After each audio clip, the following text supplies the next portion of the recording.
love the idea that the movie's set in Paris and in the French countryside. It's just such a rich area of design and history. The limestone buildings are just everywhere with the tin roofs and the granite streets, and it creates this uniform appearance so that when something punctuates that, you really notice. You know, you'd see these bright red banners or these awnings across cafes, and they just really grabbed your eye, and they were just really appealing. There's a little bit of an upstairs downstairs thing going on, where up above Paris, beautiful, and then down below, and that's kind of the rat world. A little cold and a little wet and a little foggy and a little dank. Always in the shadows, always in attics or in places where humans can't go.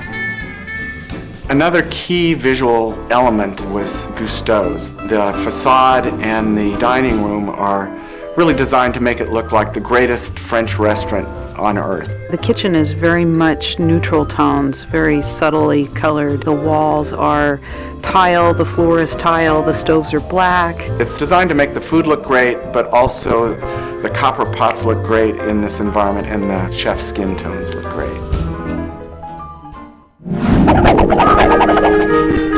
Ratatouille takes place in modern-day Paris, France. You know, food is king, and it's a beautiful city, and the beauty of the city kind of contradicts what it's like to be a rat. You've got this grungy, nauseating, disgusting place where the rats live, and then you have this pristine kitchen environment. These worlds come together via Rémy's desire to cook in this 5-star French kitchen.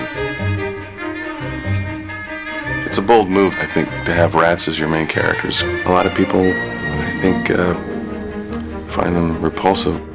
I don't want to talk about the tail. What about my adorable peach fur-covered little ears?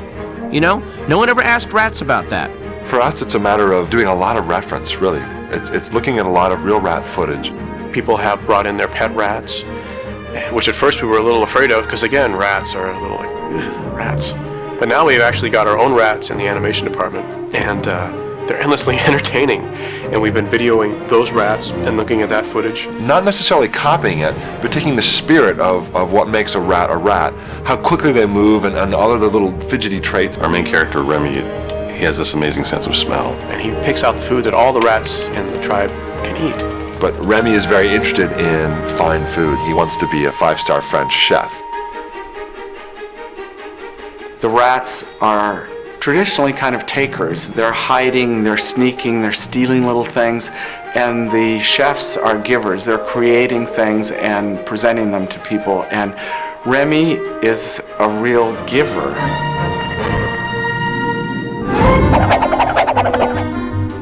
One of the things I think that's really interesting about the film is that it has this European flavor to it. The art department on this film spent a lot of time studying French faces and French culture. To find out what makes French people move and act and talk, etc., like French people. And actually the shoulders are much more involved, and it's a little more all-body inclusive language. We're working on doing our homework to be a little more authentic with some of the gestures, especially with the chefs. You know, watching films, going to Paris. We've gone in groups to take cooking classes. We've gone to observe real kitchens to get the vibe and the spirit behind a working kitchen.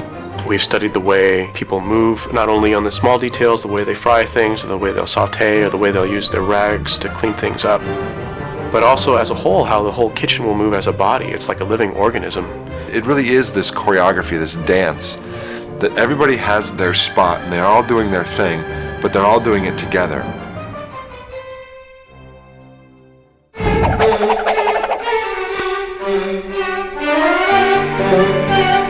Our biggest challenge with these rats is to make them feel like they're not little tiny humans. So in order to do that, we looked to the real rat's anatomy. There's a lot of mass between where their skeleton is and where their skin is. So what you get is kind of this blob of this animal that can change shape almost. They can squish themselves up and stretch themselves out. And so we call that sort of the squishiness. And we've been working really hard to keep these characters squishy. And I think that's what's going to make this movie what it is. It's that combination of really strong heart with a little layer of silliness on top of it. Because it is a rat who wants to cook. And we're going to have a lot of fun with that.